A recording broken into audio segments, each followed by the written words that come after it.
Lovely, thanks, Messi. Right, so the first thing is, can you all hear me? Yeah. Marvellous. Second thing is, I promise not to sing. Give a mic to a Welshman and you know what's going to happen here. Right. Thank you very much. I mean, first thing I guess to say is that holding a meeting on rewilding, which is seen as a sort of ecological approach towards nature recovery, in a culture tent might at first glimpse seem a little bit, you know, unclear what the connection is. But what I hope is that by the time we get to the end of the session, the connection between rewilding the earth and the culture that we want for human society will be very, very clear. Okay? And just a little bit of a health warning, some of the stuff we'll be talking about is very depressing. Right? There's no getting around it.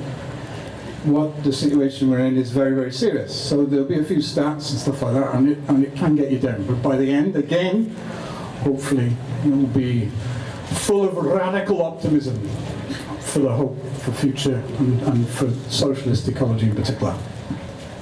Now, in addition to one of the additional advantages of being in the cultural tent is that I can roam around other literature to get things going. And what I want to do in the first instance is quote from Leon Trotsky's lovely book, Literature and Revolution, which was written about 100 years ago now, I think 19, you know what I mean, early 20th century.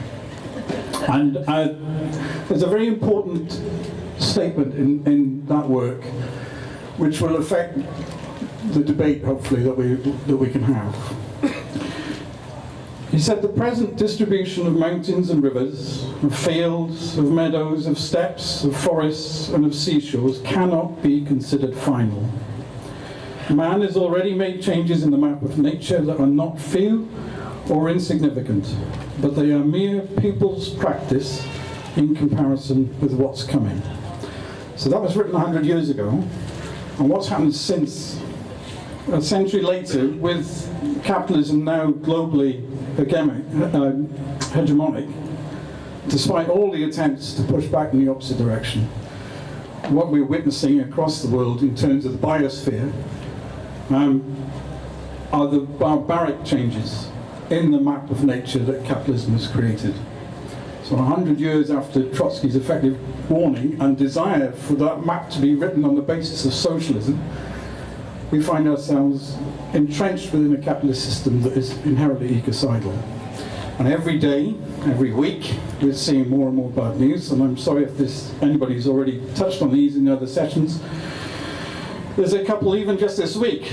So it turns out this week that the amount of drainage from groundwater and aquifers across the world in the last 50 or so years has tilted the Earth's axis.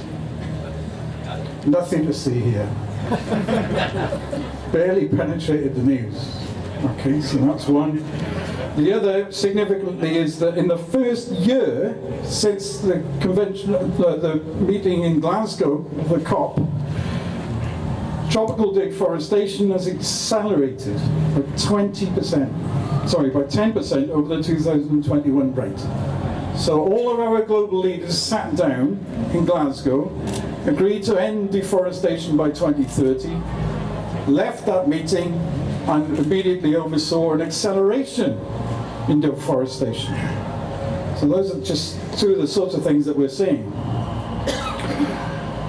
So we should ask the question, what's happening to the biosphere generally? And it isn't a pretty picture.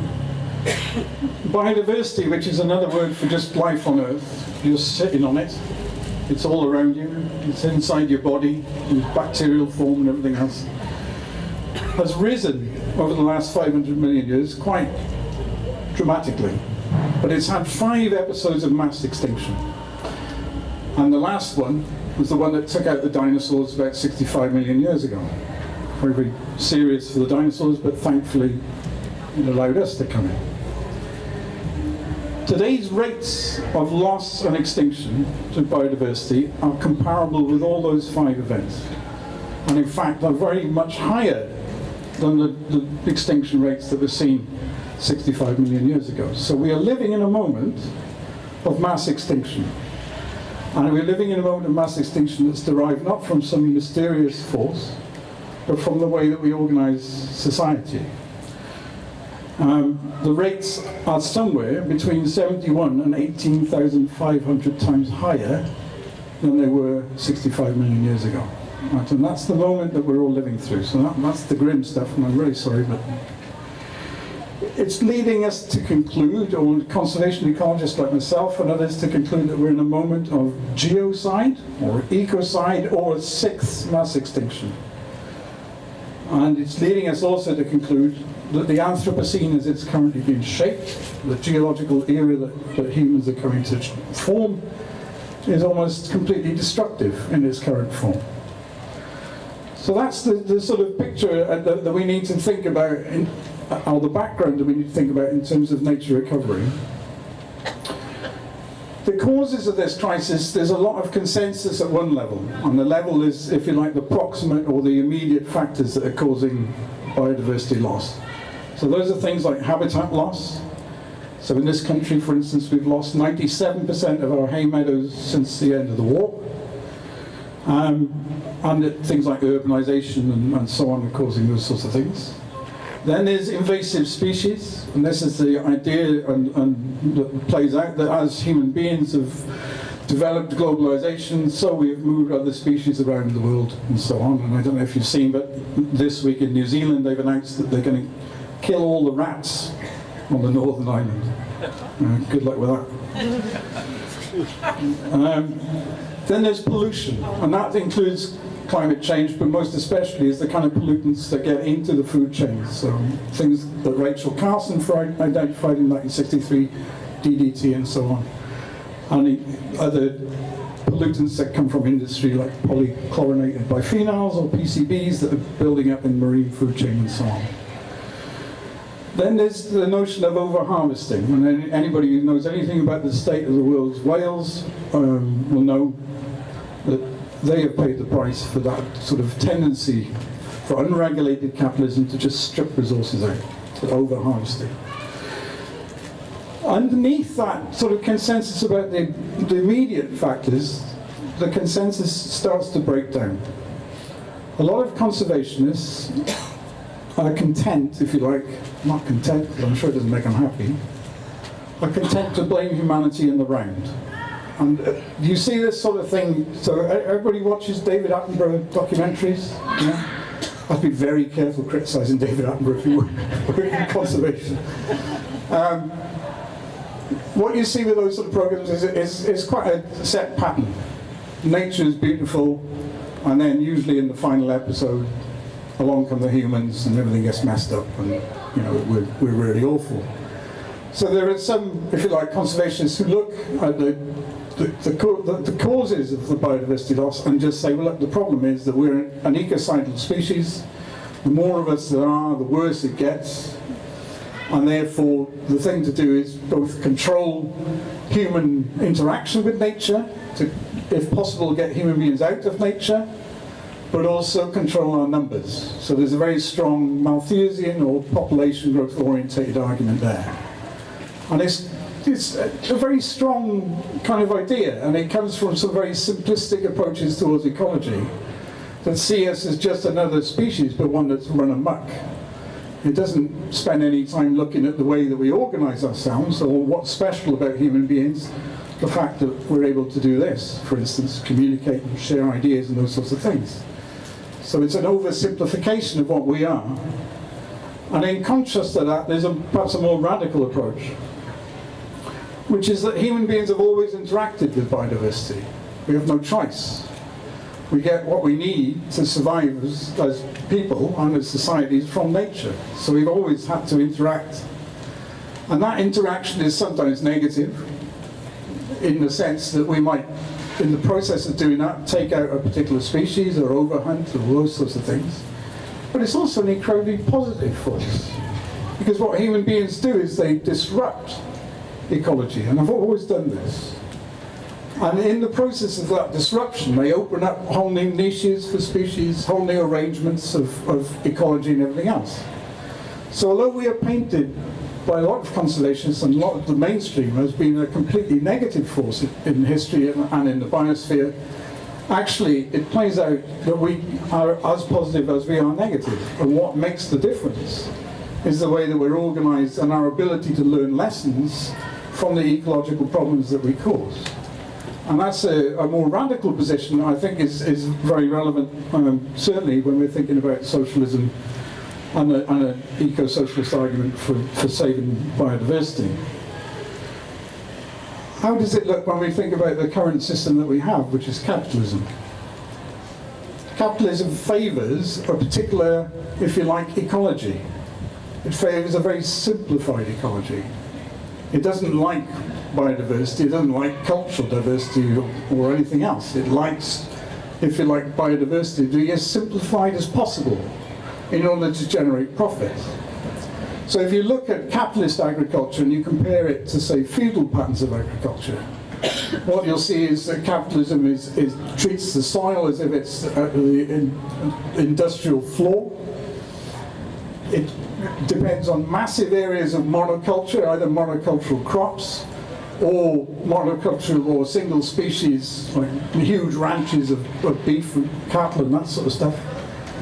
And it acts to suppress, actively suppress biodiversity where that sort of pattern lands. So if you look at what's happened in the UK, I talked about that loss of hay meadows and everything else. At one point, the hay meadow was the most important element of a farm because the farm relied on horses, relied on oxen, and relied on human labour. And the capitalism, hay became completely useless because it's a fossil fuel system. And they shifted across the internal combustion engine, and in the process, hay, which is incredibly biodiverse and a completely human-made habitat, just completely got rid of. Completely got rid of and replaced with monocultural silage, very high levels of inputs, chemical fertilizers. And what that reveals is that a capitalist ecology actually is an extension of capitalist industry, because your crop doesn't now depend on other elements of nature or ecosystems or other species, as all of farming has traditionally done, and the recycling of nutrients, but rather the complete takeover of those ecological processes by big business, in particular by big chemical firms and agribusiness and so on. So very, very high inputs of chemicals, very, very high inputs of water, very, very high inputs of fertilizer, pesticides and everything else, in order to generate these what are effectively quite vulnerable monocultural crops. In the process, destroying biodiversity. And not just destroying biodiversity in the direct sense, but by knocking out other, if you like, cultural associations with biodiversity, so the peasantry, small farmers, indigenous groups, by deliberately displacing those over the last few hundred years, but accelerating after the end of the Second World War, and especially since the 1970s, what capitalism is doing is destroying biodiversity and creating this artificial ecology in the sense of a very simplified and very destructive one. So conservationists have tried to adapt to that, but in a lot of instances haven't realised what it is they're dealing with. So they don't, because they see everything as a sort of simplified humanity in the round, and don't look at the system and what that's doing, their conclusions tend to be, well, let's carve nature away from human beings. And that's one of the strategies that conservationists have been using for the last 50 years at least. We know them as nature reserves, or if you're in the global south, they are called game reserves, which is an indication of their origins. But large areas of protected landscapes where human beings are sometimes deliberately pushed out, but otherwise their behavior is controlled in order to maintain biodiversity. And the problem with that is that it actually enhances our alienation from nature, actually enhances our alienation from biodiversity in the first place, and creates all sorts of problems because it's quite a managerial approach. It doesn't look at the social and ecological origins of why the biodiversity was there in the first place. So it doesn't, for instance, the management of a hay meadow is very technical now. You know, you're told when to cut it and everything else. So it misses out the beauty of the interrelationship between human beings and nature that's taken place over thousands of years, and replaces it with a kind of Western science perspective that we need to get people out, we need nature to recover. And that's the basis, unfortunately, for some very influential ideas, that once conservationists have realized that the biodiversity crisis is that serious and we need new systems and new ideas to cope with it, one of the ones that they've come up with is the concept of rewilding. And rewilding is a very exciting idea at one level because it intuitively sounds right. We should have more wildlife, we should stop the destruction of biodiversity, and the world should be a richer place from the point of view of all life. The difficulty is that many conservationists are bringing that simplistic approach into the debate. So they are talking about continuing that idea of land sparing, if you like, of moving human beings out and allowing nature to do its own thing, which does sound, as I say, intuitively sensible, but it's deeply problematic from a political point of view, because it usually involves the creation of what's called conservation refugees. It usually involves the destruction of small farming and peasantry and also indigenous groups. And it's an idea built on a misconception that human beings are inherently negative. And it's important that we realize this because it is quite an exciting idea.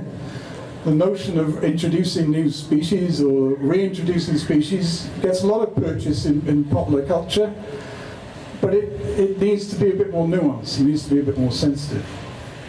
Now there are more radical approaches, and this is where we start ticking towards the consideration of socialism, which is a school of thought, in particular coming out of Holland and other places, called convivial conservation. And what they're arguing is, instead of further separating human beings from nature, actually what we need is greater integration. That we need to first of all recognise that human beings under the right conditions are very beneficial for biodiversity, and also that greater integration gives people more, if you like, democratic control and more involvement with nature and makes them feel less estranged. You know, it takes the concept of a rewilded nature reserve away from an elitist idea that you can only go there as an eco-tourist and replaces it with a positive interaction, whether you're in an urban area or whether you're farming or whatever.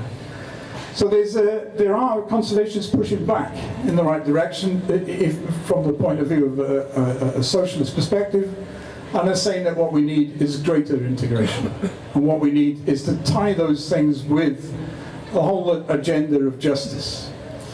In the first instance, if we think about what we need to do to save biodiversity, it's an absolute and unconditional defense of indigenous people and all of the interaction that they have around the world with the biodiversity of those areas, especially places like the rainforest. It is also an unconditional defense of the small farmer, because the difference between biodiversity in a small farm and a large farm is very, very, very significant. You know, a massive wheat belt or a farm the size of Wales in Australia will have much lower biodiversity than farms you might see, which are still capable of producing amazing amounts of really good quality food. We're still in a situation where 70% of the world's food is produced by small farmers, so it isn't lost. The other thing I suppose to mention is that, if I can find my page, a lot of these ideas relate to one specific idea, which is called half Earth, or nature needs half. And it's the concept that we could have one half of the Earth and biodiversity or nature could have the other. And that we should be explicitly carving out those spaces that are the most biodiverse, taking human beings out of those areas, allowing nature to do its own thing, and effectively running the human economy as a separate thing. Now, apart from the political difficulties that I've mentioned, which is that to do that you would have to systematically remove existing people and create refugees and all those sorts of things, it's also ecologically dubious. because all of this would be taking place in the context of climate change. And what we now know about climate change and its impact on biodiversity is that species will need to move. They will need to adapt to climate, and they will need to do it very quickly. So they need, if you like, global fluidity from an ecological point of view. They need to be able to move around the Earth to adjust to what's happening. The only way we're going to be able to do that is actually if we go back to especially things like farming and fishing and think of ways that we can do that with nature. Take the rewilding argument, but almost sort of flip it on its head. One of the most important things is to move our farming back towards an interdependence and a strong relationship with nature, and to break, if you like, break the kind of link between industrial agriculture and big business. And to do that, we need to embrace things like agroecology or regenerative farming, which is about rewilding from the soil up, rewilding from the small things in life, not just focusing, as a lot of conservationists do, on very dramatic animals. I mean, okay, a beaver isn't very dramatic, but they do like them. Or or the reintroduction of something that disappeared a long time ago and everything else. But actually start with the soil. I mean, for us as Marxists and socialists, it's perhaps the natural place to start anyway, because as Marx pointed out, capitalism robs the soil and the worker. So it would be a better place for us to start, and it would require us in the West in particular, and with our industrial model, to humbly go to the small farmers around the world and learn lessons of how to produce good quality food with nature instead of against it. So there's that radical message, if you like. And the concept of half-Earth actually enhances our alienation from nature. It is far better, and would be far better, and will be far better, for us to accept that we need to work with nature, but that we should be reintegrated with it. We should get away from the alienation and actually work with nature in our patterns and in our economies and everything else. And that's where the argument, I suppose, for socialism comes from. I mean, one of the things you notice from the big reports around biodiversity is there's this constant call for transformative change. You see it in all these big reports, State of the World's Birds, Intergovernmental Panel on Biodiversity and Ecosystem Services. What we need is transformative change. What they're doing is not using the C word, and by that I mean capitalism, so they duck that, but they also then don't use the R word, and the R word is revolution.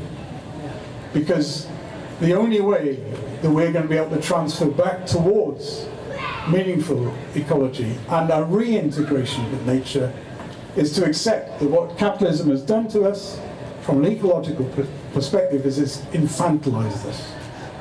We have lost our connection with nature, and most importantly, we have lost our ability to support our societies based on nature, because the way that capitalism is creating society is wholly unsustainable and historically not viable. So, in conclusion, obviously what I'm going to say is that what we need is whole earth socialism, a full reintegration of ourselves with nature, based on a system that is fair and just, not just for human beings, but for the world as a whole. Not to carve the world up into spaces for nature, for rich ecotourists, and then all the rest of us in what? Urban slums or whatever they want. No.